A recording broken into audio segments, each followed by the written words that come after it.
स्वागत है आप सभी का एक बार फिर से एक्शन फ्लिक्स में। एमसीयू में हमें ब्रूस बैनर का हल्क काफी समय से सही मायने में हल्क आउट करते हुए नहीं दिखा है, और मैं खास तौर पर ब्रूस बैनर के हल्क की बात कर रहा हूँ, क्योंकि अब एमसीयू में कई हल्क्स मौजूद हैं, जैसे उनकी कजिन शी हल्क, और हाल ही में captain America brave new world में हमें रेड हल्क का भी जबरदस्त रूप देखने को मिला। कैप्टन अमेरिका और रेड हल्क की फाइट इस फिल्म का सबसे जबरदस्त सीन था। काश ये और लंबा होता।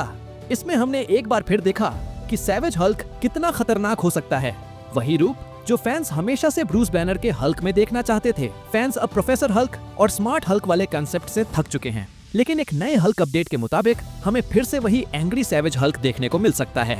हाल ही में एवेंजर्स सीक्रेट वॉर्स की लीक्ड कॉन्सेप्ट आर्ट सामने आई है, जिसमें हल्क, शी हल्क और उनका बेटा स्कार फुल हल्क फॉर्म में नजर आ रहे हैं, और ये प्रोफेसर हल्क जैसा बिल्कुल नहीं लग रहा। इस आर्ट वर्क में हल्क के अलावा कई और हल्क्स भी बैकग्राउंड में दिख रहे हैं, और इसका सीधा कनेक्शन एक नई रिपोर्ट से है जो हल्क के फ्यूचर को लेकर काफी कुछ बताती है। फेमस इनसाइडर एलेक्स पेरेज ने अपने डिस्कॉर्ड पर एक यूजर के सवाल का जवाब देते हुए कहा कि सैवेज हल्क की वापसी सबसे जबरदस्त चीजों में से एक है जो उन्होंने हल्क के बारे में सुनी है। एक और यूजर ने सीक्रेट वॉर्स की लीक्ड कॉन्सेप्ट आर्ट में हल्क, शी हल्क और स्कार के बारे में पूछा, तो एलेक्स पेरेज ने जवाब दिया, ग्रीनलैंड इन सीक्रेट वॉर्स। अगर आपको सीक्रेट वॉर्स की कॉमिक्स का ज्ञान है तो आप ग्रीनलैंड के बारे में जानते होंगे, और अगर नहीं जानते तो कोई बात नहीं, मैं समझा देता हूँ। एमसीयू का मल्टीवर्स खत्म होने के बाद सिर्फ बैटल वर्ल्ड ही बचता है, जिसे डॉक्टर डूम ने बनाया है।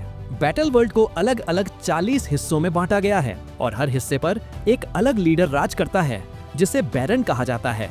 ग्रीनलैंड बैटल वर्ल्ड का सबसे बड़ा एरिया था, जो गैमा बॉम्ब्स गिरने की वजह से पूरी तरह बर्बाद हो गया था।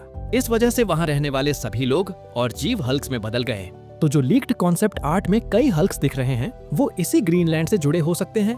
इसका मतलब हल्क, शी हल्क और स्कार डूम के खिलाफ एवेंजर्स की लड़ाई में ग्रीनलैंड के हल्क्स को अपनी टीम में शामिल कर सकते हैं। अगर हल्क को सही में सैवेज मोड में दिखाया जाना है, तो डॉक्टर डूम अपनी जादुई शक्तियों का इस्तेमाल करके हल्क को और ज्यादा गुस्से में ला सकता है। डूम हल्क को एवेंजर्स के खिलाफ भी मोड़ सकता है। एलेक्स पेरेज के मुताबिक शी हल्क को एवेंजर्स में शामिल होने की कोई इच्छा नहीं है, लेकिन फिर भी उसे मजबूरन टीम का हिस्सा बनना पड़ता है। और कई फैंस का यह भी क्वेश्चन है कि क्या वर्ल्ड वॉर हल्क अब कैंसिल हो चुकी है। पहले यह अफवाह थी कि Marvel studios world war Hulk पर एक फिल्म या प्रोजेक्ट बना रहा है, लेकिन अब एमसीयू की पूरी प्लानिंग डॉक्टर डूम और मल्टीवर्स सागा के अंत के इर्द गिर्द घूम रही है। एलेक्स पेरेज का कहना है कि मार्वल स्टूडियोज अब वर्ल्ड वॉर हल्क जैसी कोई फिल्म प्लान नहीं कर रहा। इसके बजाय हल्क और बाकी हल्क्स की कहानी एवेंजर्स, डूम्सडे और सीक्रेट वॉर्स में ही दिखाई जाएगी। लेकिन क्या ये फैंस के लिए सही फैसला है? अब देखो, मेरे हिसाब से वर्ल्ड वॉर हल्क का एमसीयू वर्जन वैसे भी कॉमिक्स से काफी अलग होता। ऐसे में अगर इसे अलग फिल्म की बजाय सीक्रेट वॉर्स का हिस्सा बना दिया जाए तो शायद ये बेहतर होगा। अब सवाल ये है, क्या आप सैवेज हल्क की वापसी से खुश हैं?